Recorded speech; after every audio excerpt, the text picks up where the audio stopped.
Olá, eu me chamo Moura Leite Neto, sou jornalista, doutor em ciências e diretor da Senso Comunicação. Com o tema Dor não é normal, vamos falar sobre endometriose neste que é o episódio 41 do SensoCast, um podcast para falarmos sobre jornalismo e comunicação corporativa de saúde, ciência e educação. A endometriose afeta aproximadamente 10% das mulheres em idade reprodutiva no mundo, o equivalente a 190 milhões de pessoas, segundo a Organização Mundial da Saúde, a OMS. É uma doença crônica e os sintomas podem incluir dor menstrual intensa, sangramento aumentado, dor pélvica contínua mesmo após o fim do ciclo, infertilidade, distensão abdominal e náuseas. Embora seja mais frequente na pelve, pode atingir outras regiões do corpo, como o abdômen e o tórax. A endometriose também compromete a vida sexual, o funcionamento intestinal e urinário e pode impactar significativamente a saúde mental, com quadros de ansiedade e depressão. Não existe cura e, em muitos contextos, o diagnóstico precoce e o acesso ao tratamento adequado ainda são limitados.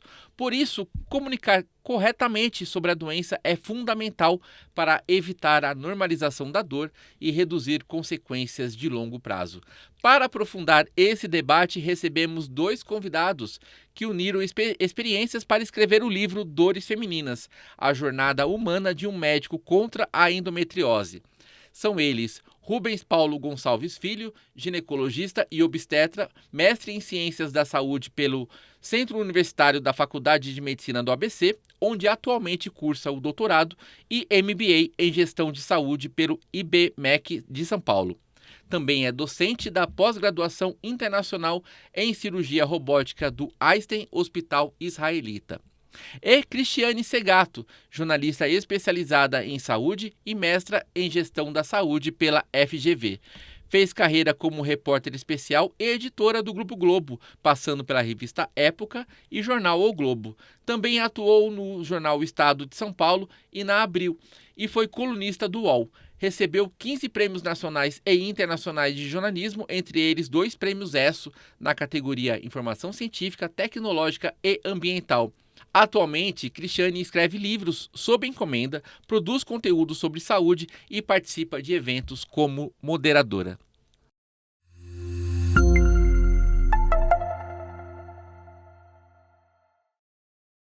E agora, iniciando aqui o nosso diálogo, nossa conversa com esses dois convidados, começo contigo, Dr. Rubens.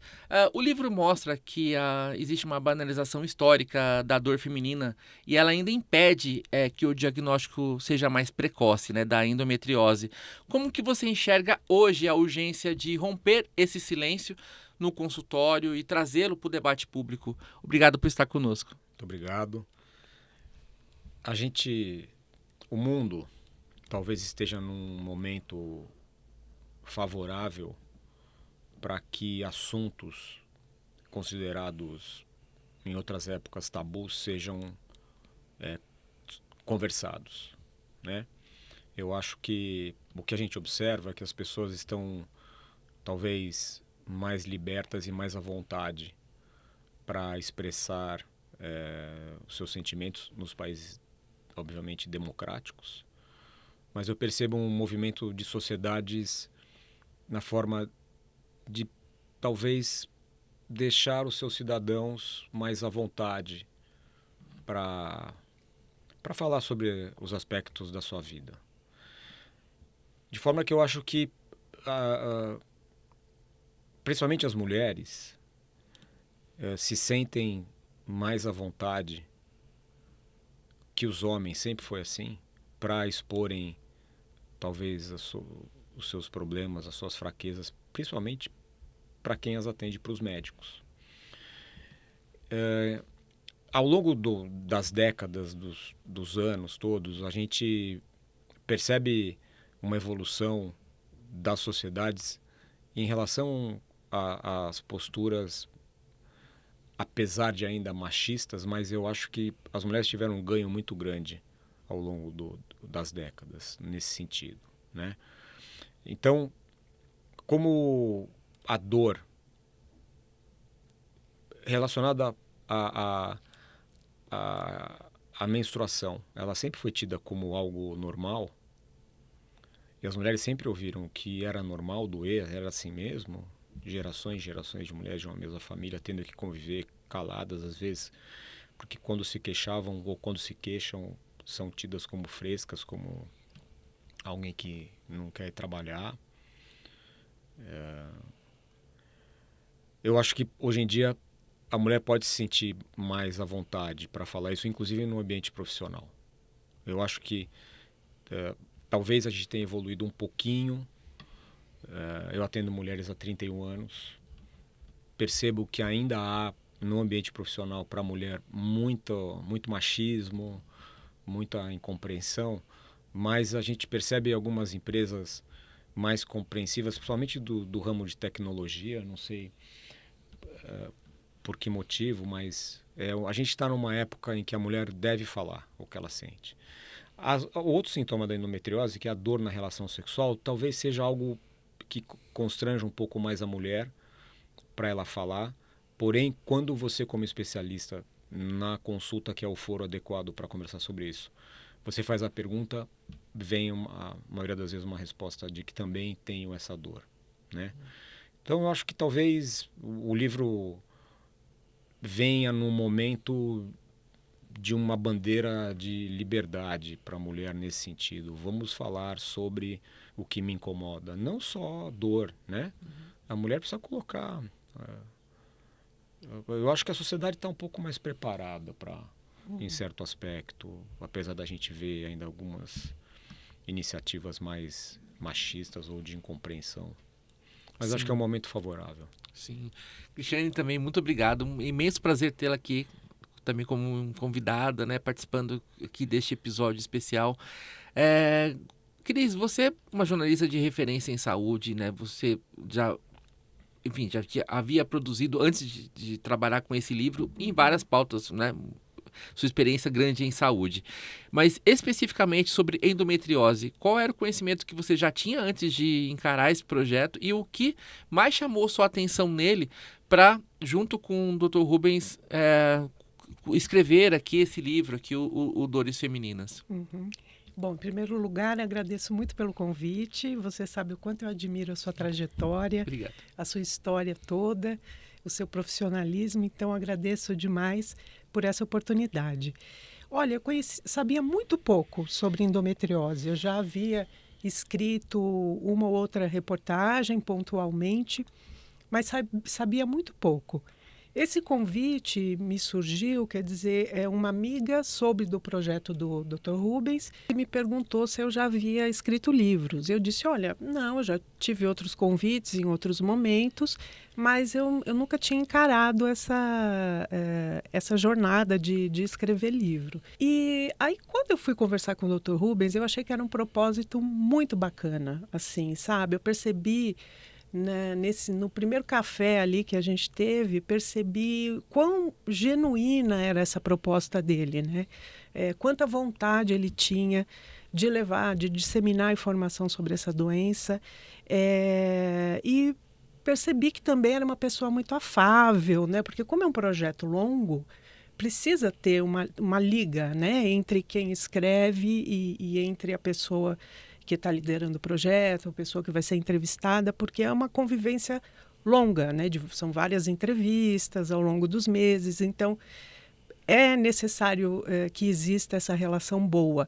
E de cara eu percebi que parecia ser uma coisa bacana e pensei, bom, eu também quero me desafiar, porque como eu vinha num momento assim de um certo desencantamento com as redações, com a forma de trabalho que existe hoje, né, no jornalismo, eu queria também desenvolver alguma outra atividade profissional. E eu pensei, eu vou topar esse projeto, eu acho que pode ser aqui, eu vou me testar, vai ser um teste para mim, eu vou ver se eu sei escrever, se eu gosto de trabalhar nesse ritmo, né? Se eu sei escrever livros, se eu gosto de trabalhar nesse ritmo, se funciona. Então, foi um grande teste e o doutor, de certa forma, foi minha cobaia. Agradeço muito, porque funcionou e eu gostei, eu sou muito grata, porque eu acho que pode sair um novo caminho para mim. Sim. A cobaia do experimento que deu certo. Mas Foi uma amostra bem selecionada, né? Você já não estava escolhendo qualquer jornalista, né? Sem dúvida, porque conversei com muita gente. Sim. E o mesmo em relação à Cris. Sim. A gente percebeu eu percebi nessa conversa o interesse dela, assim, Sim. Então foi na primeira conversa, como ela falou, assim, acho que todas as pessoas que eu conversei, a jornalista que eu conversei, talvez a Cris é que eu tenha percebido uma maior, podemos assim, emoção, comoção em relação ao tema, assim, no olhar dela eu via. Sim. Doutor Rubens, muitas mulheres, né, mostram que passam por diversos ginecologistas, inclusive dos 7 depoimentos do livro, um deles, acho que ela falou que passou por 10 médicos, se não me engano, era o número. Por que essa demora, né? Por que persiste essa indisponibilidade de acesso de especialistas e de acesso aos exames? Acho que o diagnóstico por imagem, principalmente, é por ultrassonografia transvaginal e ressonância magnética, né? Por que há esse contexto no Brasil? Vamos lá. Eu acho que a gente passa por um momento da medicina muito grave. Muito grave. Talvez os momentos mais graves da história da medicina nesse país. Que é a proliferação de faculdades de medicina, oferecendo más formações médicas e principalmente selecionando muito mal os candidatos. A medicina é uma profissão que requer um dom. Você decide ser médico porque se você gosta de ajudar o ser humano. Então eu vejo uma coisa muito grave. A gente tem no estado de São Paulo mais de 40 faculdades de medicina. Isso não é necessário. Então eu vejo um problema de má formação de pessoas que não se interessam pelo ser humano. Elas fizeram aquela faculdade por qualquer outro motivo. Recentemente eu fiz um curso de bioética, doutora Carmen e doutor Ivan Miziara. E a doutora Carmen, que proferiu algumas aulas sobre o curso, ela me disse que no curso de graduação, lá na Faculdade de Medicina do ABC, ela costumava perguntar para os alunos da graduação, 4º ano, o que te fez escolher a medicina como profissão? E ela falou assim, há 5 anos atrás eu gosto de ajudar o ser humano. E hoje em dia ela ouve, eu quero ganhar dinheiro. Então, não pode. A motivação para você se formar médico, primeira, não pode ser querer ganhar dinheiro. Você vai ajudar o ser humano. O dinheiro é consequência. Ele vai vir numa quantidade qualquer na sua vida. Então nós temos profissionais mal formados, que pouco se interessam pela queixa do ser humano, pedidores de exames, maus examinadores. Se eu falar para vocês a quantidade de mulheres que eu atendi no meu consultório ao longo da minha carreira, que jamais tinham sido examinadas por um médico, vocês não vão acreditar. Mulheres que até estranharam e verbalizaram, mas eu não vim aqui ser examinada, eu vim aqui pedir exames. Todos os ginecologistas que eu fui, eles pedem exames. Isso é muito chocante, né? Sim. Isso é chocante. Muito. E eu examino sempre com uma outra mulher, que é a minha secretária. Né? Uma ginecologista mulher, sexo feminino, ela pode examinar uma outra mulher sozinha, o homem jamais. E eu falei, olha, então eu vejo isso, uma má formação, pouco interesse pelo ser humano, e aí essa é um caldeirão de diagnósticos mal feitos ou diagnósticos não feitos em qualquer área do conhecimento médico. Sim. Você não consegue. Como é que você pode fazer uma consulta ginecológica em 5 minutos, como muitos colegas meus fazem? 5 minutos. Sim. São médicos que são pressionados a atender 12 mulheres por hora. Não tem anamnese, né? Não tem... Você faz nem toca na paciente. Mal você faz anamnese. E então é como se fosse assim, eu não tenho muito ouvido para você, tá? Você sente dor, toma esse remédio. Sim. Então a gente tem uma pressão, principalmente das medicinas de grupo, que fazem seus ambulatórios, seus consultórios próprios, pressionando médicos a terem uma certa produtividade que não conduz, que não Não condiz, né? condiz, Com a perdão, profissão. obrigado, Cris, com a boa medicina. Uhum. E junto disso, a questão da própria mulher normalizar a dor, como a gente já falou aqui no começo. Sim. Eu sinto uma dor, tudo bem, toma um remédio. Então a gente tem é uma combinação muito ruim para a mulher, muito ruim, de escassez de bons profissionais, abundância de maus profissionais e a questão de sempre da endometriose, que ela sempre ouviu que sentir dor é normal, né?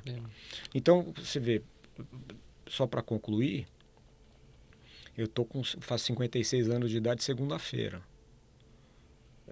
Eu vou trabalhar até os 80. Eu me cuido, eu acho que a minha cabeça vai ficar boa até lá, cuido do meu corpo, cuido da minha mente. Porque eu acho que eu vou ter consultório cheio durante muitos anos. Uhum. Porque essas pessoas mal atendidas se cansam de ser mal atendidas e procuram aqueles médicos que praticam a boa medicina. Né, Cris? Uhum. Entendeu? Então, mas assim, eu sinto muito porque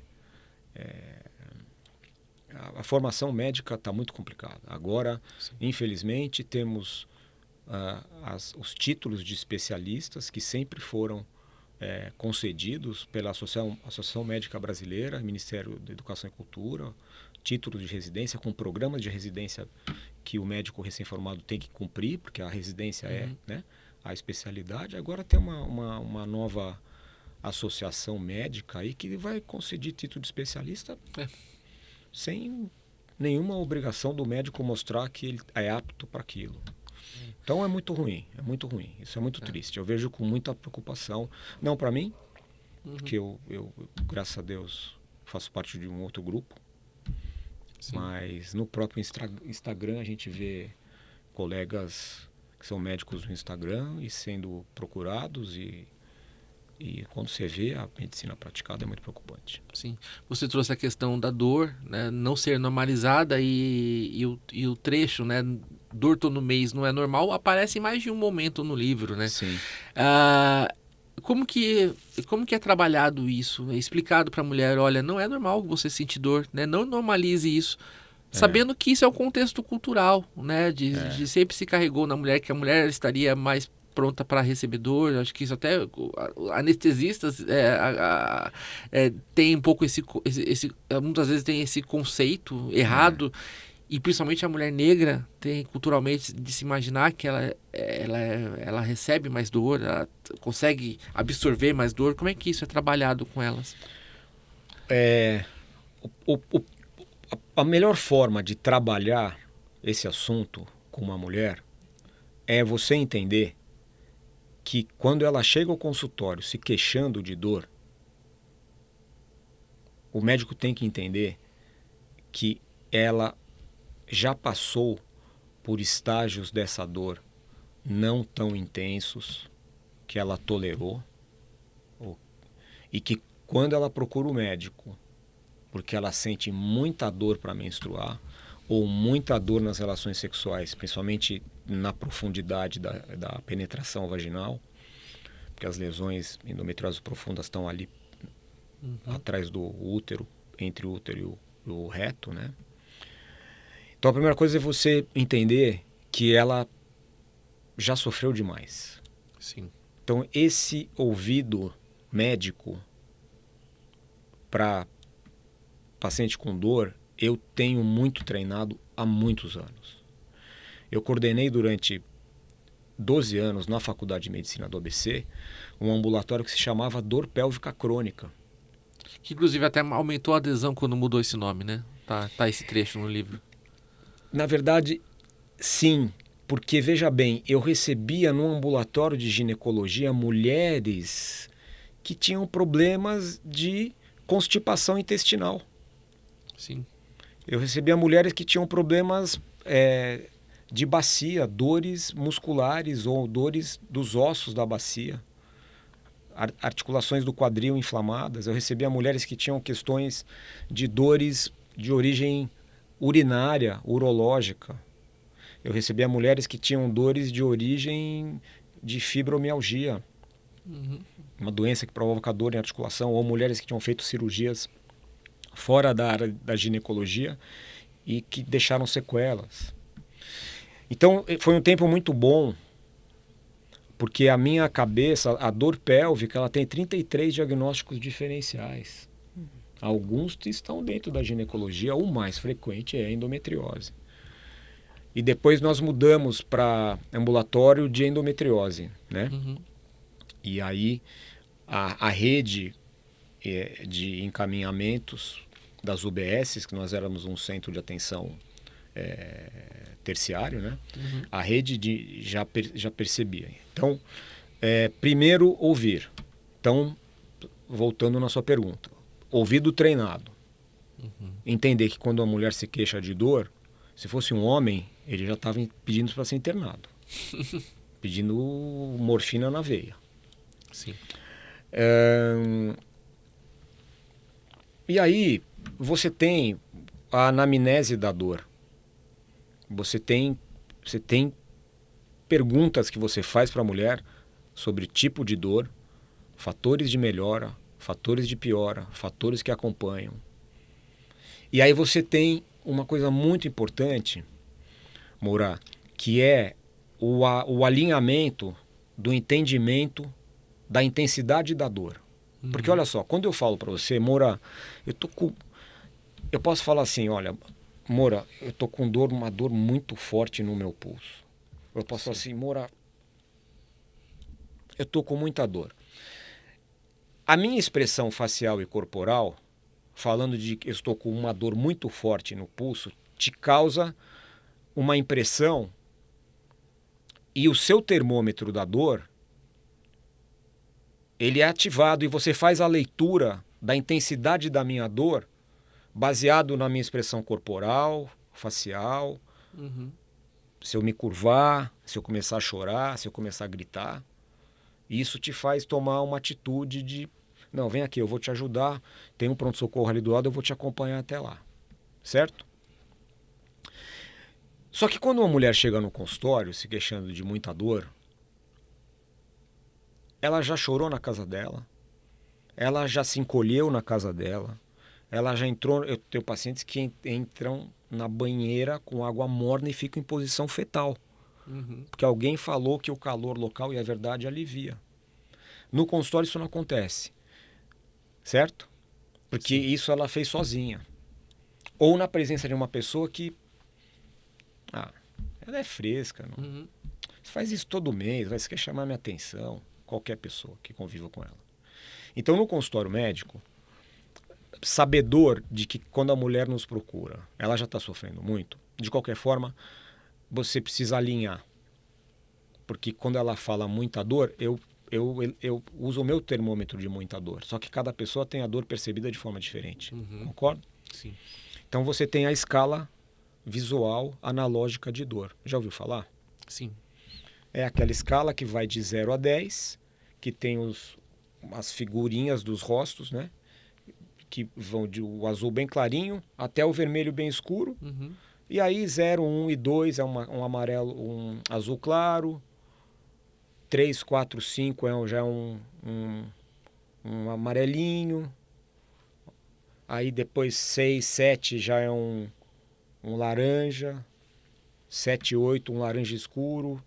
8, 9 e 10 já com a carinha mudando de expressão, né? Então isso deve ser usado.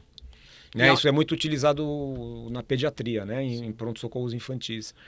Isso eu uso muito no consultório. Porque normalmente, quando a dor referida é acima ali do número 7, já é muito comprometedora da qualidade de vida da mulher. E mesmo considerando que possa acontecer de a mulher subestimar a dor que ela sente, que ela possa estar numa escala acima de 7, mas não necessariamente ela coloca que está acima de 7. Pode acontecer isso? Pode, mas a escala funciona. Legal. Para o médico ela funciona muito. Eu acho que um ponto fundamental aí é o valor da escuta, né? Esse é um ponto que a gente destaca muito no livro, Sim. e eu acho que é o grande diferencial. A mulher precisa ser ouvida e precisa ser vista, né? Nesse exemplo que o Rubens trouxe, de observar como ela relata essa dor, usar essa escala, né? E ouvir o histórico dessa mulher, porque a gente menciona isso no livro. Antes de ir para a consulta, ela já mentalmente organizou ali o que ela vai dizer, o que é importante dizer para o médico. Às vezes a gente faz uma listinha, não posso esquecer de dizer isso e aquilo. Então, é fundamental que esses recursos que a mulher traz, que esse histórico que ela está trazendo, seja valorizado pelo médico. Se a mulher não é vista e o que ela diz não é levado em consideração, nada pode dar certo dali em diante, né? Exatamente, Cris. E complementando o que ela falou, Sim. se o médico ficar quieto nos primeiros 5 minutos de uma consulta e ouve, ele aumenta o poder diagnóstico dele. Perfeito. Porque é isso que a Cris falou. Ela pode ter um esquema na cabeça dela de o que ela vai falar, a mulher é muito organizada, ou ela pode não ter esse esquema, ter um esquema do que falar mais ou menos, mas ela traz um pacotinho de exames com o histórico dela. Então ela, puxa, não sei muito bem como é que eu vou falar, mas, doutor, a minha história está aqui, dá uma olhada. Então ela está falando para você, talvez eu tenha uma dificuldade em passar o que eu sinto, mas eu trouxe Perceber o meu os sinais, histórico aqui. Tá aqui, doutor. Ontem eu abri uma pastinha com o histórico escrito, por exemplo. A gente tem que entender que não são todas as pessoas que têm facilidade de comunicação, né? Mas ela trouxe uma pastinha, umas folhinhas, tudo escrito, eu li, né? Então, isso é fundamental. E como é que Fazer você uma faz listinha isso? do que vai perguntar pro médico, né? Exato. E são consultas que duram no mínimo, por baixo. Eu vivo atrasando. Eu preciso mudar minha agenda para hora em hora. Porque eu marco 45 e às vezes não dá. Você não deve interromper, né? Sim. Você tem que ouvir a anamnese bem feita, vai de 15 a 20 minutos. Depois você vai fazer um exame, chama a secretária, a pessoa se prepara para o examina, o exame é mais rápido, você chega ali perto de 25, 30 minutos, e depois você tem mais o tempo de dar notícia. Sim. Do que você achou, do que você encontrou. Sim. Né? E aí esse é o momento que aí o ginecologista homem, ele tem que ter a mulher dentro dele muito bem resolvida. Sim. Porque a nossa mulher interior, como ginecologista, ela foi desenvolvida ao longo da nossa vida, né? Psicanaliticamente, Sim. Com o contato com a nossa mãe, né? Eu cito as minhas 2 irmãs no livro, que me ajudaram muito a desenvolver uma sensibilidade feminina como homem, e depois as minhas pacientes queridas, que você vai ouvindo, outros assuntos, você falou que não obrigatoriamente a endometriose, mas esse é o escopo da nossa conversa. Sim. Então você tem uma mulher dentro de você, como homem. Você tem que ter essa sensibilidade feminina. E isso te faz ser um bom ginecologista, sabe? Sim. Né? Temos aqui um contexto também de endometriose de mulheres que têm o diagnóstico em idade fértil, né? Só que metade dessas mulheres com endometriose podem ter algum problema de infertilidade. É um dado forte, né? Um dado epidemiológico importante. Mas como pode ser trazido isso de uma forma que não gere um alarde, mas sim informação, assim, de uma forma informativa para essas mulheres? Você sabe que é interessante. Uma grande clínica de reprodução humana de São Paulo levantou durante um período de 1 ano, que foi o período da pesquisa deles, qual era o motivo da infertilidade conjugal daqueles casais que procuraram aquela clínica naquele período de tempo. Certo. Qual era a causa da infertilidade? Pesquisados todos os fatores masculinos e femininos, né? Mas do contingente de casais que procurou, 70% dos casais inférteis, a infertilidade vinha por causa da endometriose. Tá. Entendeu? Então,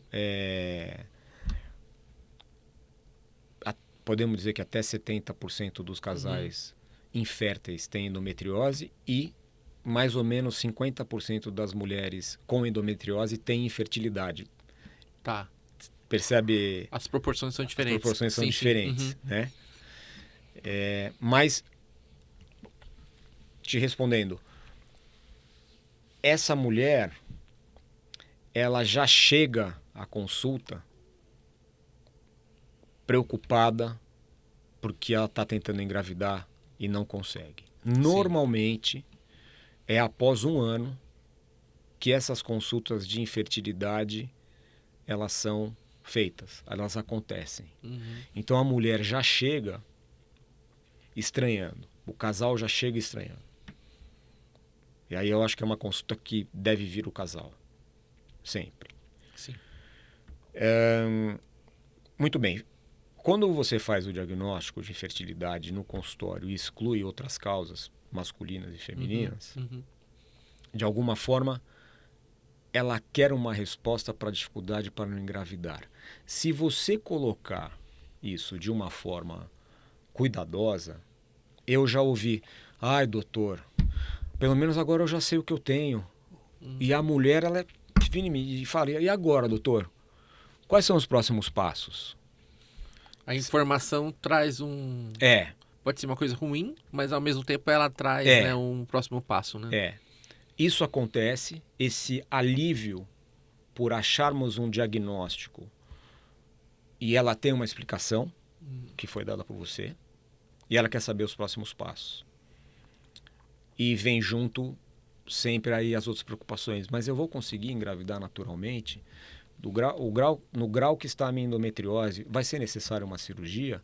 Eu vou precisar fazer um tratamento de fertilização in vitro?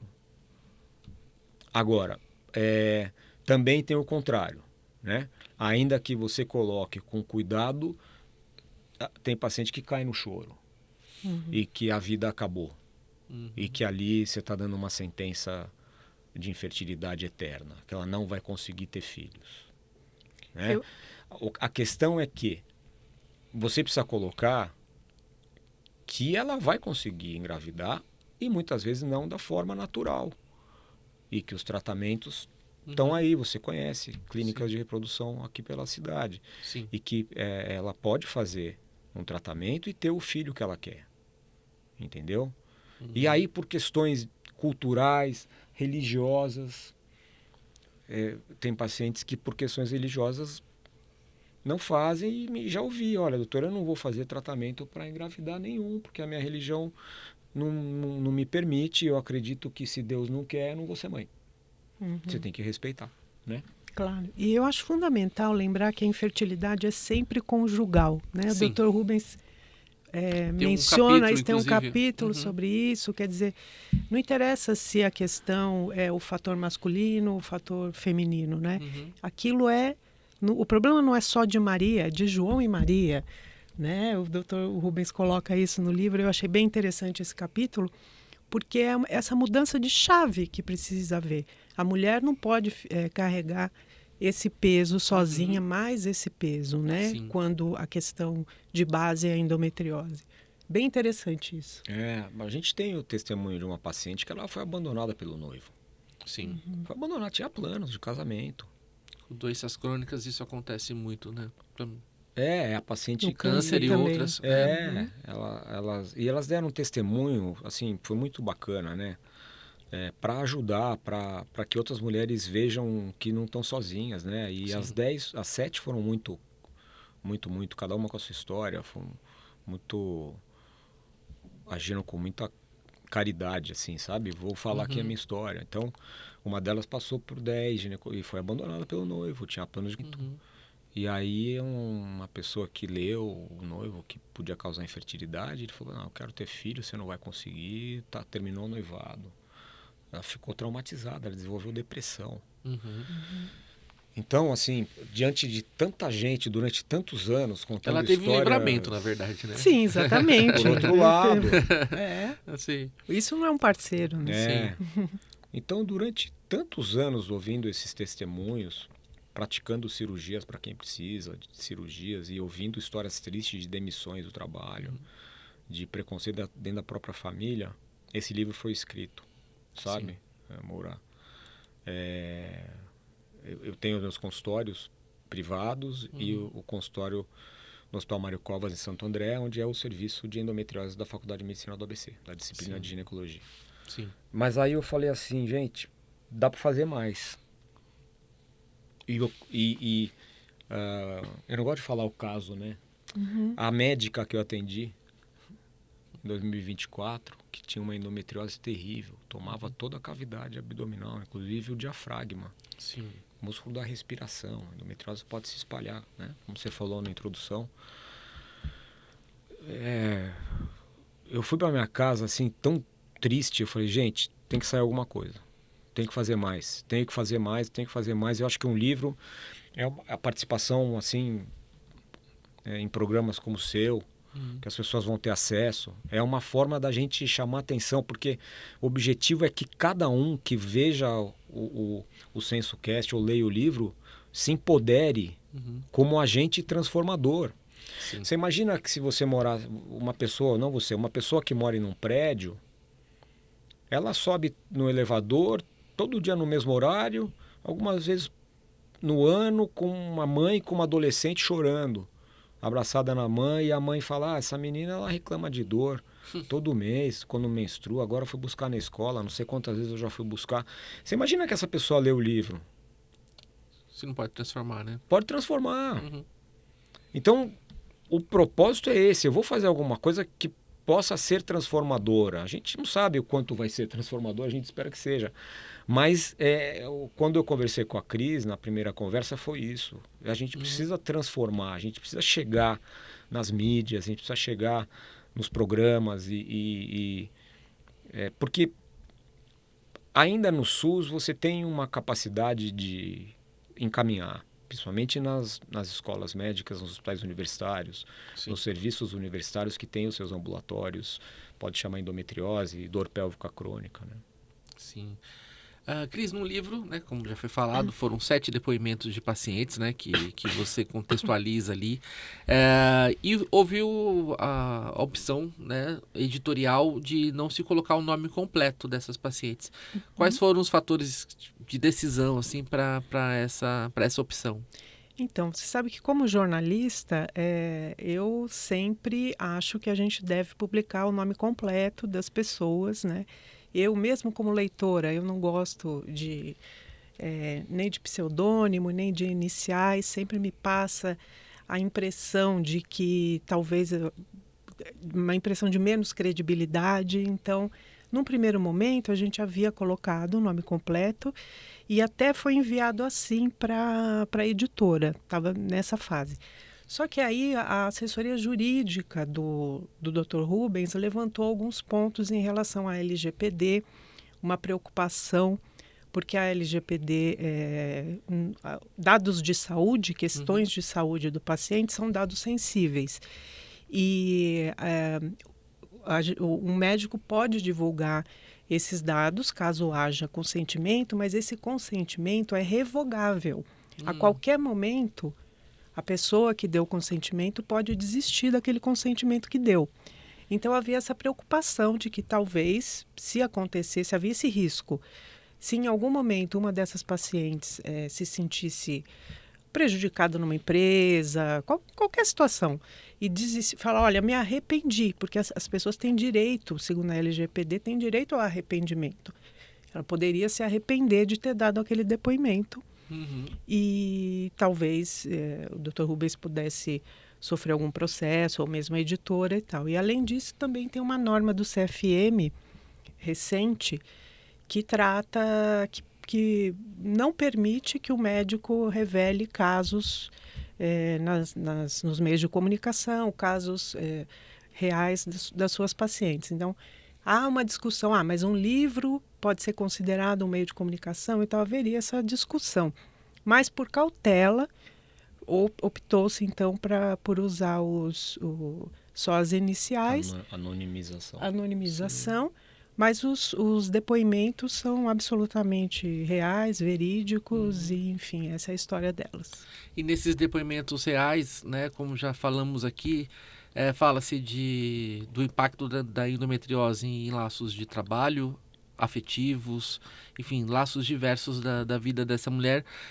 Dessas 7 mulheres, né, alguns aspectos que mais chamaram a atenção, que mais surpreenderam você quando elas estavam ali dizendo em primeira mão para ti? Sim, nossa, eu aprendi muito com essas mulheres, sabe? Não foi só com o médico, não é só a ciência que nos ensina, não é só a experiência dele.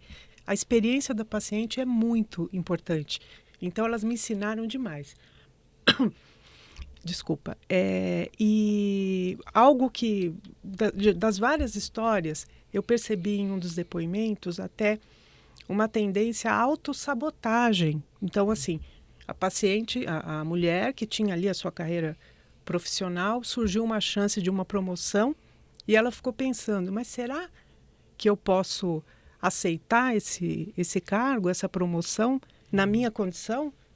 Será que eu sou apta, eu sou capaz? Então, assim, pode haver, não é só o preconceito ali dos chefes ou dos colegas de trabalho que falam que mulher folgada, não quer ver trabalhar, falta toda hora. Pode acontecer essa autossabotagem. Isso, para mim, é muito grave. É muito Sim, triste, né? muito Que triste. mexe com a autoestima, né? Mexe com a autoestima, Mexe impede que a muito mulher com a progrida, que ela veja, autoestima. não, Ela- eu sou capaz, eu tenho uma condição que pode ser tratável, é tratável, pode ser controlada, né? Embora a gente não possa falar em cura, mas existem tratamentos, existem possibilidades aí de conviver com essa condição. E eu não posso, eu sou maior do que essa condição, né? Eu tenho que poder acreditar no meu potencial e seguir adiante. Mas muitas histórias. Uma outra história que me marcou demais é da menina que começou a ter esses sintomas aos 9 anos, Sim. uma paciente do SUS. E ela desenvolveu... A criança com dor de mulher, né? Criança Adulta, com dor né? de mulher. Ah. Esse depoimento foi muito marcante para mim. E perceber as estratégias que essa criança criava para lidar com isso. Então, ela conta que ela começou a brincar, perceber que ela só podia brincar ali perto da cama dela. Então, ela ficava brincando de boneca aos pés da cama, com seus 9 anos, nessa faixa, porque quando começasse aquela dor intensa, ela pulava na cama e começava a gritar para alguém trazer um analgésico. Então, assim, uma criança perceber que o universo dela é ali, no entorno da cama, ela não pode ir além disso, por causa de uma doença de mulher, é algo muito chocante, né? Então, aprendi demais, sou muito grata a todas elas pelas generosidades, depoimentos. Sim. Doutor Rubens, essa idade, 9 anos, a menarca, que é a primeira menstruação, costuma vir um pouquinho depois, mas em casos excepcionais, assim, pode haver não só uma menstruação, uma menarca mais precoce, e essa menarca precoce, ela teria um risco maior de endometriose ou não necessariamente? Sim. É. Ela predispõe ao desenvolvimento da endometriose. Tá. Porque quanto mais cedo a mulher menstrua, quanto mais menstruações ela tem até que ela decida engravidar, ou não decida engravidar e continue menstruando porque não quer ter filhos, maior o risco de endometriose. Mas ela realmente, assim, na minha carreira inteira, realmente é muito impactante. Toda a minha carreira é a paciente mais jovem que compareceu ao ambulatório com queixa. Sim. Ela estava lá. Ela estava no lançamento. Ela estava no lançamento do livro. Ela se tornou médica. Olha e só. ela conta no livro que, de tanto ver, acompanhar a dor das mulheres, ela decidiu ser ginecologista antes de ser médica. Olha só. E ela conseguiu, através do programa Mais Médicos, ela conseguiu na Uninove se formar. Está em formação ainda. Hoje ela está fazendo especialização em medicina de família, mas ela tem esse sonho de um dia se tornar ginecologista, né? Seguir essa carreira. Ela está trabalhando na Baixada Santista. Na tá Praia Grande. Grande. E vai orientar muitas mulheres sobre Vai, endometriose com muita vai. propriedade. Com né? muita propriedade, porque ela Sim. falou assim, se tem uma coisa que eu nunca vou fazer, vai ser subestimar a dor de uma mulher. Não, eu Sim. sei o que é a dor. Sim. Cristiane, você sabe, você é uma referência das jornalistas mais admiradas de saúde, isso é um fato. E como que você não só como jornalista, mas como consumidora de informação também, né? Como também, nós jornalistas também lemos, né? Também somos consumidores. Como que você avalia a qualidade da cobertura sobre saúde da mulher como um todo? E mais especificamente de um tema que pode estar sendo negligenciado pela mídia, que é a endometriose. Queria a sua análise. Então, eu acho que a frequência com que a gente vê esse tema na imprensa ainda é muito aquém da necessidade, sabe? Eu acho que tem, poxa, 10% das mulheres sofrem dessa doença, é muita gente. Isso tinha Sim. que aparecer com mais frequência na imprensa, né? Mas a gente entende que os colegas que estão lá trabalhando, eles são verdadeiros guerreiros hoje em dia, né? As condições da imprensa pioraram muito por N questões. Uma delas, e principal, é o financiamento. Então, é muito difícil hoje você fazer qualquer cobrança em relação à qualidade do que se lê, porque quando você conhece as condições de trabalho, a gente sabe que realmente degringolou demais, né? Do tempo em que eu trabalhei e tal para hoje, as dificuldades são muito maiores. Não é só a medicina, né, Cris? Não é só a medicina, sabe? Nesse país, A qualidade da informação, ela realmente... Mas, assim, hoje em dia a gente também tem esse fenômeno dos influencers, né? Das redes sociais. Então, quando uma famosa como a Anitta e tantas outras cantoras, atrizes que têm endometriose, revelam esse diagnóstico, fazem um post, alguma coisa, às vezes isso se torna um gancho para a imprensa também falar a respeito. Mas eu acho que falta ainda muito, muito precisa ser feito, não só nesse assunto, como em outros temas também da saúde feminina. Sim. Bom, doutor Rubens, nós falamos aqui já sobre a anamnese, né, o exame clínico completo. Mas como é possível, né, que isso seja factível num sistema, né, que temos aí um predomínio dessas consultas cada vez mais rápidas, cada vez mais curtas, que pouco se olha para o paciente? A própria dinâmica de um consultório hoje, em alguns casos, né, eu como paciente me sinto desconfortável porque você não está de frente para o médico mais, né, e ele está de frente para o computador. Né? Parece uma coisa simples, mas assim, que impacta, né, nessa relação médico-paciente. Qual é o cenário para essa transformação, né, considerando o sistema suplementar, o SUS, né, como é que temos uma possível reversão desse cenário? É difícil. É muito difícil. Como muitas coisas no dia a dia das pessoas, existe um certo imediatismo na situação. Eu vejo assim um mundo muito acelerado desnecessariamente. Eu acho que as informações elas deveriam chegar no seu passo e não num passo imposto por qualquer tipo de mídia, principalmente a digital. Sim. Antigamente você passava a mão no telefone e se ligava para o seu amigo. Hoje em dia você está conversando com seu amigo porque a mãe dele morreu e seu celular está pitando porque o outro amigo quer te convidar para comer pizza. E antes você tinha tempo para falar sobre o luto do seu amigo que veio colocar para você uma tristeza. Sim. E hoje em dia ele está falando com você, seu celular está tocando, uma coisa importante, e você vai ver o amigo que está te convidando para comer pizza. E aquele amigo seu que está falando aquilo tão triste, de forma tão triste, como é que fica? É o computador na frente do paciente, né, que você colocou. Sim. Eu não sei se a gente vai ter uma volta atrás nisso, sabe?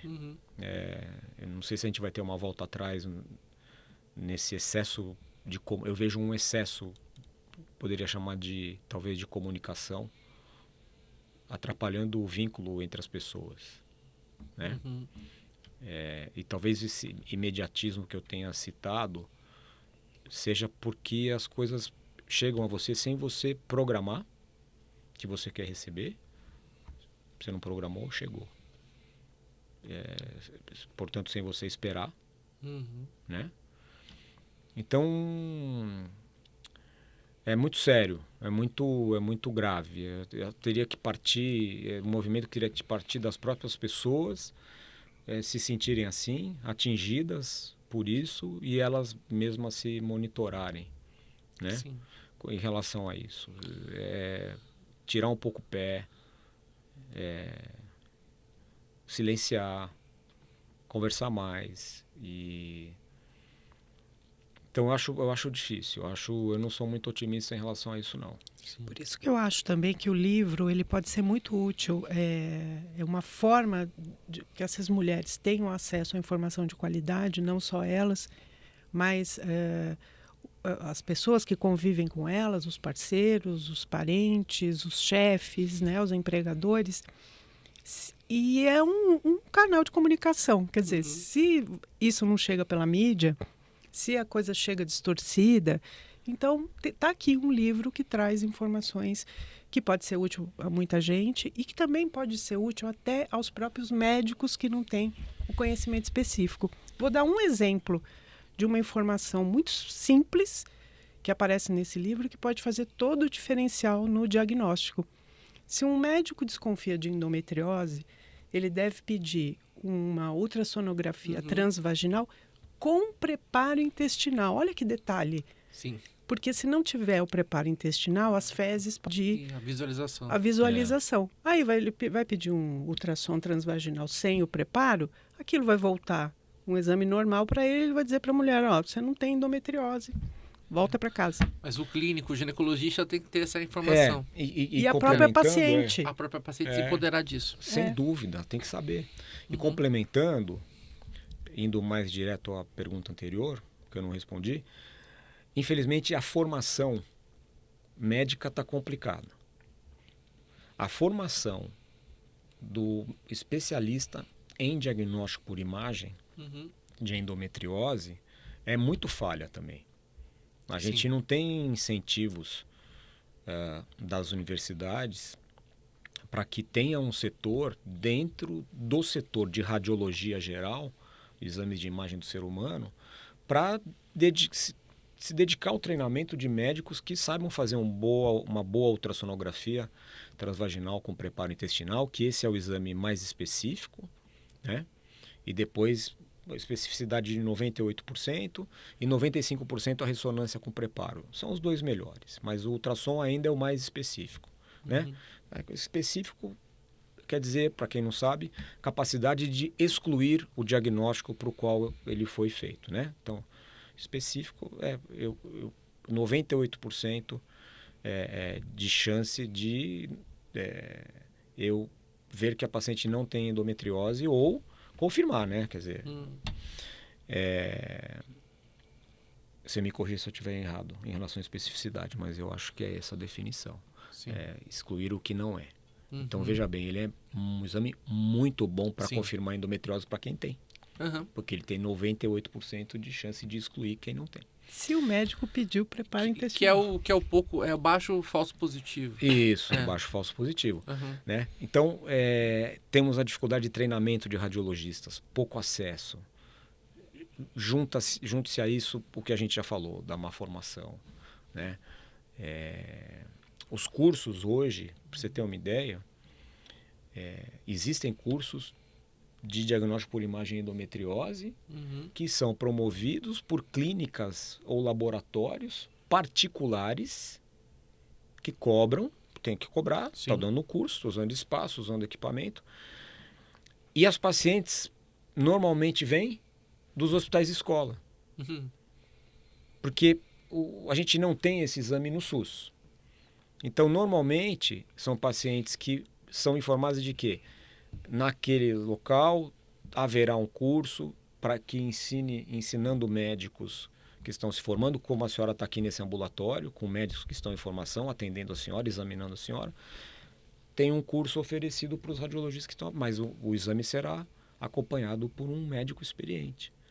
A senhora tem a possibilidade de fazer esse diagnóstico, dá o endereço, a paciente se voluntaria, né, para ser uma voluntária do curso, e ela vai conseguir fazer o exame, né, como voluntária. E, de novo, tem um médico aprendendo, do outro lado um médico experiente, e o exame dela vai ter um bom diagnóstico. Sim. Né?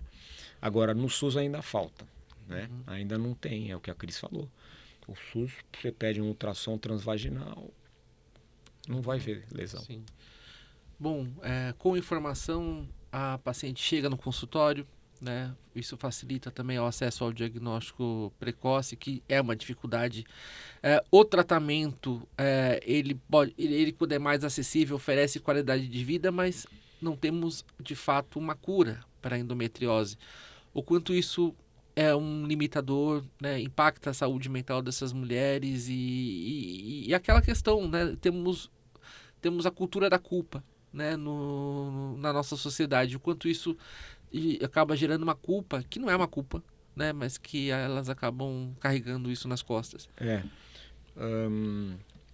Olha, a endometriose é tida como crônica, progressiva e recidivante. Normalmente, quando você fala no aspecto recidivante, essa recidiva da doença ela acontece quando o tratamento medicamentoso é interrompido por algum motivo, por efeito colateral do hormônio, e aí quando ela tem efeito colateral, porque os medicamentos, os melhores são à base de hormônios que suspendem a menstruação e aí tendem a reduzir o espalhamento, a implantação de novos focos e controlar aqueles focos que já existem. Ela vai para a cirurgia. Doutor, esse remédio está me dando muito efeito colateral. Normalmente são efeitos colaterais emocionais, porque o medicamento mais utilizado do ponto de vista hormonal é sempre uma progesterona. A progesterona pode provocar estados depressivos para muitas mulheres, pode piorar o estado depressivo que ela já tem. E a progesterona ela é hidrofílica, a mulher acaba retendo muito líquido, ganha peso. Aí essa mulher vai para a cirurgia. A grande realidade, a cirurgia ela não é curativa, mas uma cirurgia de endometriose bem feita, ela pode fazer com que a recidiva seja muitos anos depois que a cirurgia aconteceu. E aí a manutenção do tratamento, a manutenção dos tratamentos, realmente auxilia muito a mulher. Eu tenho muitas pacientes controladas com medicamentos sem efeito colateral e estão muito bem. Muito bem. Então, e você como cirurgião, você precisa saber disso. Se você achar que você vai curar todos os pacientes que te procuram com endometriose com cirurgia, você vai submeter a uma cirurgia para pacientes que não precisam. Então você tem que entender do aspecto clínico, você tem que entender do aspecto reprodutivo da endometriose, você tem que entender do aspecto cirúrgico. Aí você fica um médico completo e não um operador de endometriose. Operador de endometriose existe um monte, cirurgião de endometriose, mas assim, você precisa ter o conhecimento clínico, você precisa ir lá na base da doença. Por falar em base de doença, a base dela é genética. Ontem eu conversava com o meu orientador do doutorado, Dr. Caio Parente Barbosa, um amigo de muitos anos, sobre o porquê a endometriose tem um comportamento mais agressivo num grupo de pacientes e menos agressivo em outros. Por que 15% das mulheres têm focos de endometriose no peritônio, a doença inicial, e são assintomáticas para dor e para infertilidade? Isso é muito interessante a gente falar. Depende do gene, por ser uma doença poligênica? O curso depende do gene, por ser uma doença poligênica, porque esse número, 15% de pacientes assintomáticas, tem foco de endometriose na pelve, foi aquele grupo de mulheres que se submeteu à laqueadura tubária por laparoscopia. Já tive filhos, 4, 5, 3 filhos, quantos filhos foram. E aí quiseram fazer a ligadura das trompas. Hoje em dia, a gente faz, né? Sim. Não precisa, inclusive, não precisa mais do consentimento do marido. Outra coisa boa para as mulheres. Por que o marido tinha que assinar uma coisa que a mulher dela, que a mulher quer para o próprio corpo dela? Não precisa mais. A mulher assina o que ela quer. O grupo de mulheres, em determinados estudos da literatura, que foi fazer laqueadura tubária, sem histórico de dor pélvica, sem infertilidade, foi encontrado 15% de foco de endometriose.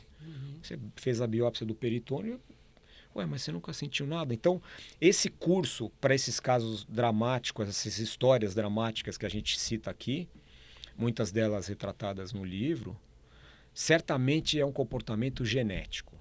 É um comportamento de uma combinação de genes, mais a condição ambiental, assim que as doenças se desenvolvem.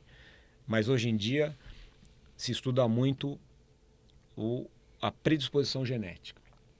O problema, Cris, é o seguinte, que para a gente ter um painel de genes que predispõe à endometriose, de forma que a gente possa colher sangue de uma menina recém-nascida, cuja mãe tem endometriose, e você avaliar a possibilidade dessa menina ter endometriose, é que os trabalhos da literatura eles são muito heterogêneos, no seguinte sentido: há populações diferentes, hábitos de vida diferentes. Então, muito se diz que talvez a gente nunca chegue num painel genético de diagnóstico de endometriose como forma de você prevenir, de predisposição à endometriose, como forma de prevenir, né? Mas esses comportamentos certamente são mediados geneticamente. E até as pacientes que operam e não têm recidiva nunca mais na vida, tenham variações genéticas que levaram a doença até ali, retirou e o processo não se instalou de novo, né? Entendeu? Mas podem ser feitas assim grandes coortes, estudos com grande número de pacientes, com uma amostra mais padronizada? Pode ser feito um longitudinal, mas assim, a literatura coloca que o N de pacientes dessa coorte é gigantesco, é enorme, enorme. São, para você poder depois você fazer a significância estatística, é uma coisa enorme. Tem um trabalho na França em andamento que vai apresentar em breve um número de participantes do estudo muito grande, e o objetivo dele é tentar dar essa resposta de que está aqui. Eu testei, eu fiz a validação interna, eu fiz a validação externa, eu posso aplicar isso aqui para a população da América do Sul, América do Norte, da Oceania ou da Ásia, entendeu? Que esse é o grande problema, porque quando você fala em predisposição genética, você tem a etnia, e de repente a etnia, então você teria que ter um grande N com muitas etnias representadas ali, N número de pacientes, para você chegar a uma conclusão. Entendeu? A gente já tem um painel de predisposição genética, mas colocando isso porque os diversos comportamentos da endometriose, você tem paciente assintomático, acabamos de falar. Você tem o grupo dor, você tem o grupo infertilidade e você tem o grupo dor com infertilidade. Sabe? Você vê esse grupo de mulheres que procuram as clínicas de reprodução assistida sem que o casal consiga ter o filho, que eu falei até 70% nessa clínica, nesse período de tempo, de 1 ano, muitas dessas não têm dor. Dor que a mulher fale, eu acho essa dor muito forte. Porque você pergunta, você não consegue engravidar, você tem cólica? Doutor, eu tenho uma cólica tão fraquinha, não preciso nem tomar remédio, assim, não é nada que me chame a atenção, você precisa acreditar. Assim como você precisa acreditar quando ela fala que a dor é imensa. Incapacitante. Cris, vocês trazem no livro temas que são técnicos, em alguns casos, né, como falamos aqui de genética, reprodução assistida, cirurgia minimamente invasiva, né, citando a videolaparoscopia, cirurgia robótica, enfim. Como é o exercício, né, isso para os nossos colegas de comunicação, o exercício de você traduzir esse scientific de uma forma acessível. E gostaria depois do comentário do Dr. Rubens sobre esse processo feito por uma jornalista como a Cristiane. Essa história é muito bonita. Queria que ambos falassem sobre isso. Então, desde o início, assim que eu soube do projeto, eu pensei que esse livro precisaria também trazer um pouco das memórias do Dr. Rubens, sabe? As memórias dele e as memórias das pacientes também. Eu não queria que fosse um livro extremamente técnico, mas que tivesse acurácia, que fosse embasado cientificamente, mas que fosse bom de ler, que fosse uma história que de um capítulo você seguisse ao outro, que fosse tudo bem encadeado, que fosse uma história bem contada. Uhum. E aí, conforme a gente foi conversando, fazendo as entrevistas, eu fui vendo que a história dele era muito bacana, por ter essa questão do pai, que já era um ginecologista, um obstetra muito bem sucedido, essa questão de como a medicina está presente na vida do Rubens desde a infância, né? Eu fui achando aquilo tudo muito saboroso. Então eu acho que é isso, eu acho que o desafio da gente, por mais, mesmo quando a gente está diante de um tema que pode ser muito árido, o desafio é contar aquilo, é o desafio da Sherazade lá nas Mil e Uma Noites, é como eu vou contar essa história. Sim. E eu acho que esse processo de ter uma jornalista trabalhando junto com o autor é interessante porque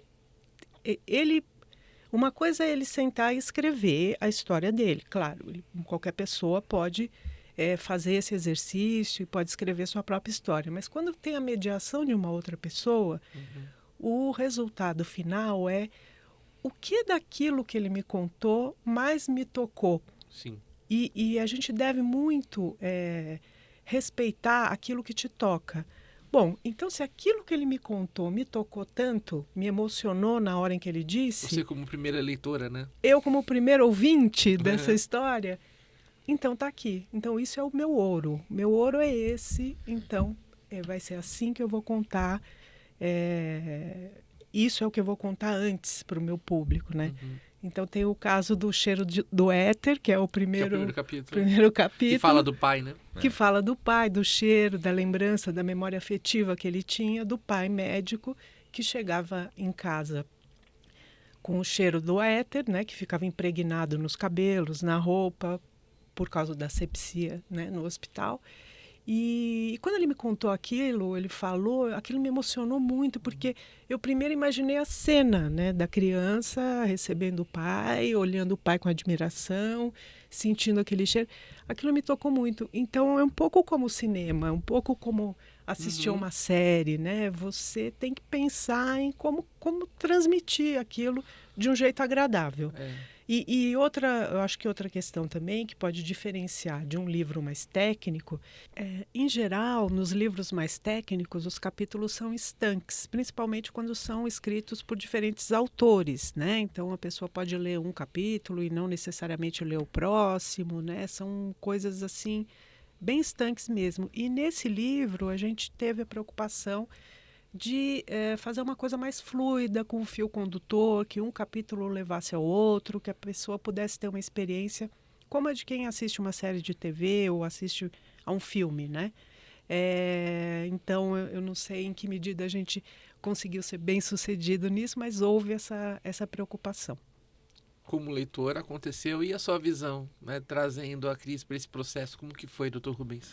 Foi tão boa que metade do livro ela fez entrevista comigo, transcreveu o meu pensamento e passou para eu aprovar. Um pouquinho para o final do livro, quando eu tinha esgotado, acho que a minha inspiração de capítulos, ela sugeriu alguns capítulos que eu sentei e comecei a escrever. Muito baseado no que ela tinha feito anteriormente. Eu acho que eu aprendi a escrever com ela. Eu acho que a Cris me ensinou a colocar em palavras escritas o meu pensamento. Então foi um exercício maravilhoso para mim.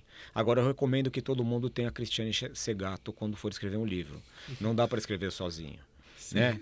Porque tem outros valores aí que vêm junto, que não só esse da convivência com ela. Para você ter uma ideia, eu tenho um amigo médico que ele escreve o capítulo introdutório, inclusive o Renato. Sim. o Renato, ele devorou o livro num final de semana. E ele me contou que ele não está muito habituado à leitura. Ele lê muitos textos técnicos médicos. Sim. E a esposa dele falou assim, o que você tanto lê que você não para? Ele falou assim, é o livro do Rubens. Quando ele terminou, ele falou assim, posso te falar uma coisa? Esse livro tem potencial para virar uma minissérie de TV.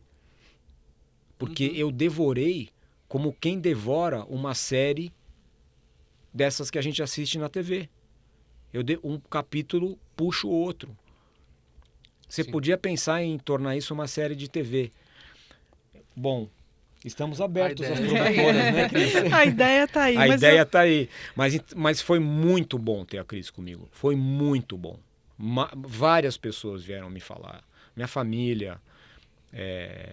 E aí tem uma coisa, que na hora de tomar a decisão, a minha mãe estava jantando com ela, perguntou, e aí? Eu falei, eu vou escolher a melhor. E a melhor é essa aqui, ó. Porque se eu vou fazer um livro com uma coisa, um propósito tão importante, uma causa tão importante, a gente tem que ter um altíssimo nível. Sim. Né? E eu acho que a Cris, ela conseguiu. Porque as minhas pacientes jornalistas, uma trabalha na CNN, a outra paciente cuida das mídias sociais da Exame, negócios. Elas falaram, você tem muita coisa para contar, você tem muito pensamento aí na tua cabeça. Sim. Então foi muito feliz. Fomos muito felizes, muito felizes. Eu agradeço demais, porque foi um processo para mim de aprendizado também, de ver o que funciona, do que não funciona. Na verdade, eu acho que tudo funcionou, não teve, não saberia dizer o que não funcionou. Funcionou muito bem, assim. Eu acho que a gente conseguiu contar essa história, levar a informação com acurácia, de uma forma clara e gostosa, porque nenhum texto precisa ser chato, né? Sim. Então, é importante você tentar conduzir o leitor pela mão como se tivesse... como se fosse um passeio no parque, né? Por mais difícil ou árido que possa ser o assunto. E valorizando as memórias do médico, porque eu acho que talvez esse seja um filão, uma área aí que eu gostaria de abraçar. Os médicos têm muitas memórias. Sim. Muita coisa que vale ser conhecida, contada, né? Que o público em geral pode ter interesse. Então, eu acho que a gente precisa começar a registrar essas memórias de um jeito interessante. Espero que outros projetos semelhantes aí aconteçam. Se for indicação minha, aparecerão. Com certeza. Obrigada. Cris, nós temos no jornalismo o nosso grande companheiro, que é o lead, né? A notícia. Se você fosse dizer assim, qual é o lead sobre endometriose que traz esse livro, qual seria ele? Olha, eu acho que o lead teria que ser algo aí nessa questão da importância da mulher não subestimar as suas dores e não deixar que ninguém tente silenciar essas dores, né? A mulher precisa se empoderar, ter ali a certeza de que se ela tem uma dor, seja qual for dor, qual seja essa dor, seja uma dor física, uma dor emocional, seja uma dor física que provoca uma dor emocional, nenhuma dor pode ser subestimada, né? Então, eu acho que é isso. E aí falar também, pensar nos ganchos, né? Porque a gente já estava com esse livro sendo produzido, já estava ali indo para gráfica, já estava em gráfica, quando surgiu um gancho interessante, que eu considero como um gancho, a gente até vai escrever um artigo agora para um site que pediu, usando esse gancho, que é a questão da licença menstrual, que acabou de ser aprovada na Câmara dos Deputados e agora segue para análise do Senado, né? Sim. Então, mulheres que sofrem dores incapacitantes, elas podem ter cólicas menstruais incapacitantes, elas podem ter direito a faltar no trabalho durante 2 dias. E muitas dessas cólicas, muitas vezes uma causa importante é a endometriose, né? Então eu acho que é isso, assim, a gente tem que agora pensar aí nos ganchos possíveis para manter esse assunto vivo, trazer à tona dores que não podem ser silenciadas. Sim. E por falar em dores que são silenciadas, e é um silêncio pela falta de espaço para falar sobre também, né? Lendo o livro, eu lembrei de um trecho do Imperador de Todos os Males, né? Do Siddhartha Mukherjee, um indiano que escreveu um livro que é uma espécie de uma biografia do câncer, né? E Que até o ganhou subtítulo Pulitzer. ganhou um Pulitzer, inclusive. Ele traz ali um relato, se não me engano, era do Hospital Dana-Farber, ou era um outro hospital oncológico importante dos Estados Unidos. Entraram em contato com um veículo, se não me engano, o New York Times, que faz tempo que eu li o livro. Eles queriam falar sobre um grupo de apoio a pacientes com câncer de mama. E aí, pela época que aquilo aconteceu, nos anos 50, 60, o veículo falou, podemos falar, mas não vamos falar câncer, vamos falar que é doença no peito, doença do seio. Não queria falar a palavra câncer. Isso. Hoje, nós falamos muito sobre câncer, né? Talvez o grande tabu hoje seja falar de metástase, sim, mas hoje se fala muito sobre câncer. Podemos chegar num contexto que vamos falar muito sobre endometriose na medida certa? Eu espero que sim, né? Eu acho que todas as pessoas que podem comunicar, seja esse exemplo que o Rubens deu, da conversa no elevador, Sim. seja um post numa rede social, seja um artigo na grande imprensa, seja um livro, todas as possibilidades de comunicação que possam ser feitas de forma clara e com acurácia, com respeito aos dados científicos e tal, tudo isso ajuda a desmistificar, a tirar um assunto tão importante debaixo do tapete, né? Fazer com que ele venha à tona, seja compreendido e que as pessoas que precisam de ajuda consigam essa ajuda, esse diagnóstico e que não tenham um diagnóstico tão tarde na vida delas, né? É assim que se reduz o tabu, né? Exatamente. Sim. O meu lead seria diagnóstico precoce. Sim. Muito importante. Porque você pode mudar a vida da mulher. Eu tenho pacientes de 13 anos com endometriose diagnosticadas. O diagnóstico precoce é tudo e vem colado nisso que a Cris falou, de não ignorar as dores, né? Estão juntos, né? Identificar os sintomas, não achar que é normal e procurar, consequentemente, o diagnóstico o mais cedo possível na vida da mulher, porque você pode mudar o curso. E talvez a escolha do diagnóstico precoce como seu lead é porque eu vi aqui no livro que é o seu doutorado, né? O que você pretende com ele, né? Queria que você falasse sobre essa retomada aí como pesquisador, aluno. Aí. Muito bom isso. Também foi uma forma de deixar alguma coisa além do livro. Porque tem algumas respostas que a literatura ainda não deu, sabe? Sim. Falamos algumas aqui. Tem algumas respostas que a literatura não deu e entre elas está os comportamentos distintos da endometriose. E aí impactar as próximas gerações de mulheres, né? Que tem um cenário mais positivo. E aí eu tenho um sobrinho que entrou na residência médica de ginecologia e obstetrícia da Faculdade de Medicina do ABC. Terceira geração da família. Extremamente dedicado. Então, a felicidade dele por entrar na residência, sabe? É uma residência de verdade, né? MEC, Associação Médica Brasileira, tradicional. A Faculdade de Medicina do ABC forma muito bem os seus residentes, sabe? Sim. E você fala muito do déficit de residência médica, né? Na obra também do livro. Poucas vagas no Brasil. Mas então veio isso, a entrada do meu sobrinho na residência, essa questão desse conflito meu, essa angústia médica, porque se você é bom médico, você tem angústia, sabe? Não tem como você não levar algumas coisas para casa no seu pensamento das pessoas que você atende. Se você realmente segue o teu dom, Sim. que de ajudar. E aí veio o sobrinho que entrou na residência, uma saudade enorme do serviço que eu chefiei durante 12 anos, chefiando o serviço o Marcos, que é um grande amigo, né? Agora eu estou como assistente, né? Não mais, porque agora ele está na coordenação.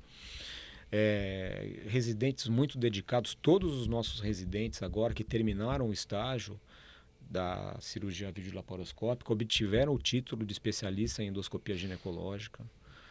Então estão formando muito bem. E o doutorado vem aí. Eu falei, não, eu preciso deixar mais alguma coisa na forma de uma pesquisa. Eu vou achar uma resposta que a literatura não deu. Eu vou fazer uma pergunta e eu vou fazer o doutorado aos 56 anos de idade, com 31 anos de formado. Não vai mudar minha vida financeira, não vai me trazer mais paciente. Não acho que isso traga para nenhum médico. Mas tem um propósito aí, né? Tem um propósito. O médico que se dedica à pesquisa médica, a mestrado ou doutorado, porque acha que isso vai trazer mais paciente, melhor não fazer, né? Puxa vida. Então, assim, é mais uma coisa, mais uma encrenquinha boa para minha cabeça.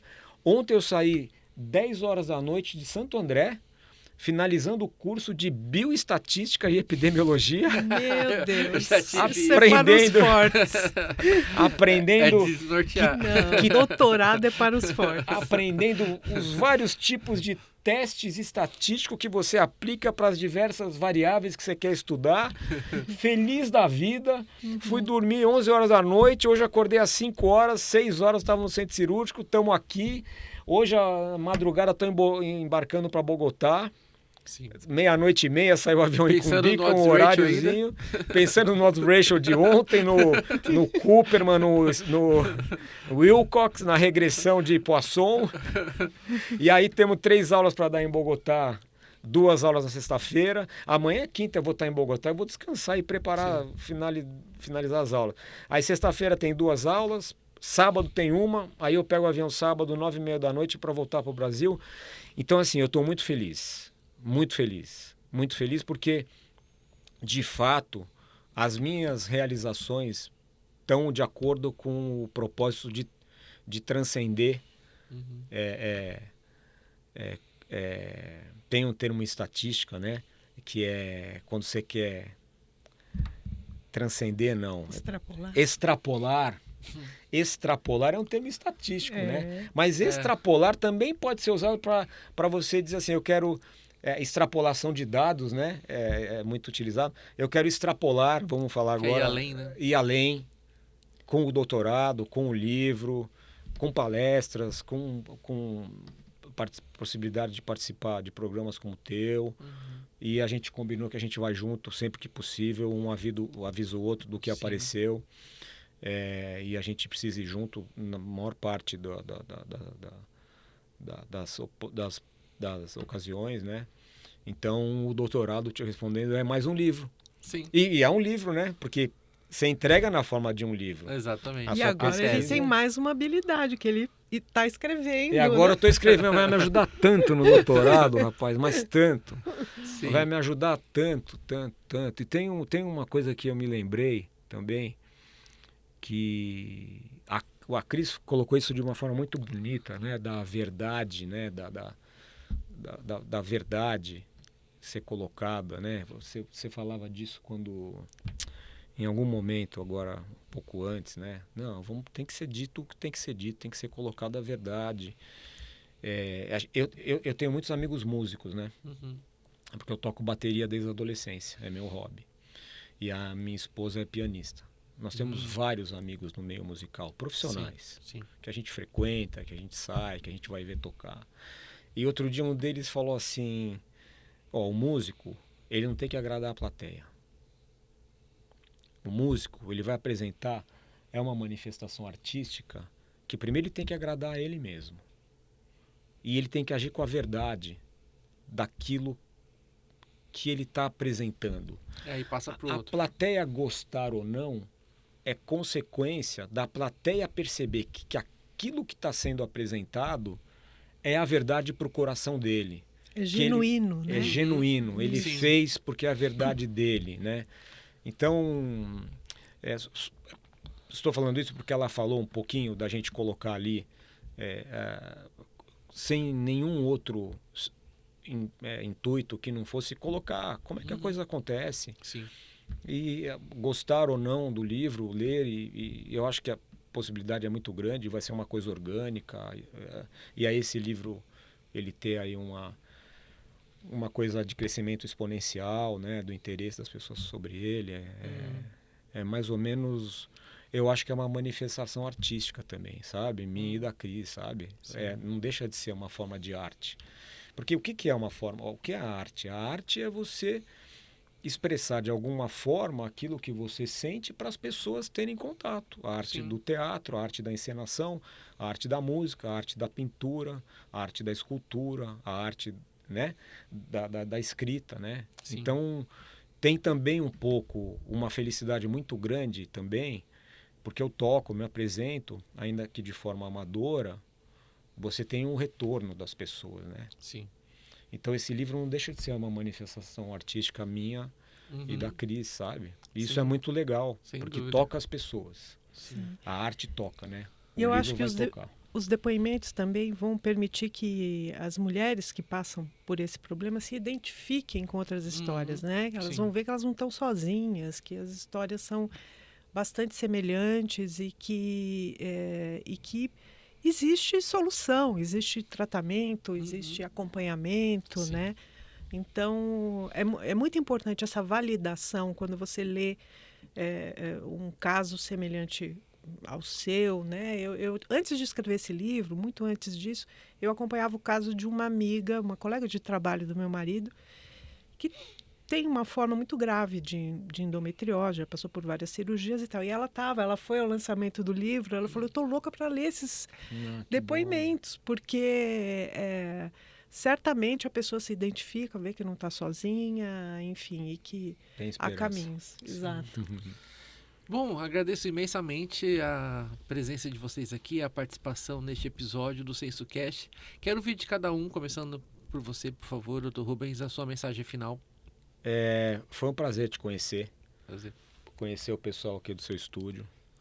Extremamente agradecido pelo convite, principalmente pela a gente perceber a seriedade da tua iniciativa e a sua formação, principalmente. Muito, muito interessante. Foi um prazer enorme te conhecer. A Cris eu não preciso falar, né? Então é isso. É mais um canal para a gente poder divulgar. É mais um canal para a gente tentar ajudar. Eu agradeço muito a possibilidade de estar aqui como médico, essa vida corrida que a gente leva, mas eu gosto disso. Eu não gosto de monotonia. Outro dia eu estava vendo a minha vida, a cada 5 anos eu invento uma encrenca. Isso é muito bom. Sim. Muito obrigado. Obrigado, Rubens. Cris? Eu também agradeço muito, Moura. Você sabe que você mora no meu coração. Você é um dos melhores profissionais de comunicação que eu conheço. Sou muito grata por toda a sua trajetória, por ter ajudado tantos jornalistas a contar histórias importantes sobre câncer ao longo de 11 anos da sua vida, e agora você ajuda os jornalistas a contar histórias sobre outras questões, sobre outras doenças, né, por meio da sua agência de comunicação. Então, agradeço demais e espero que as ouvintes, que as pessoas que possam acompanhar esse nosso trabalho aqui hoje, entendam que existe diagnóstico, é possível ter diagnóstico, é possível buscar ajuda e que não desistam de buscar essa ajuda, né? Seja no SUS, seja na medicina privada. Não subestimem as dores e procurem ajuda porque há recursos. E assim encerramos o episódio 41 do SensoCast. Conversamos com o médico ginecologista e obstetra Rubens Paulo Gonçalves Filho e com a jornalista Cristiane Segato sobre comunicação e endometriose. Discutimos aqui sintomas que não devem ser normalizados, como dor, atraso no diagnóstico, também foi outro tema. Falamos sobre desafios estruturais do sistema de saúde, sobre impactos emocionais e caminhos para qualificar a informação sobre endometriose. Nos acompanhe nas mídias sociais e em nosso site. Anote aí, sensocomunicação, sem cedilha e sem tio.com.br. Nós, da Senso Comunicação, em parceria com o Estúdio Banca Podcast, produzimos podcasts e videocasts nas áreas de saúde, ciência e educação. Se você quiser produzir o seu podcast conosco, envie uma mensagem para contato@sensocomunicação.com.br. E não se esqueça de ouvir os episódios anteriores e seguir os nossos perfis. O SensoCast está nas principais plataformas de podcast e em nosso canal no YouTube, sempre com um episódio novo todos os meses. Um grande abraço e até o próximo episódio!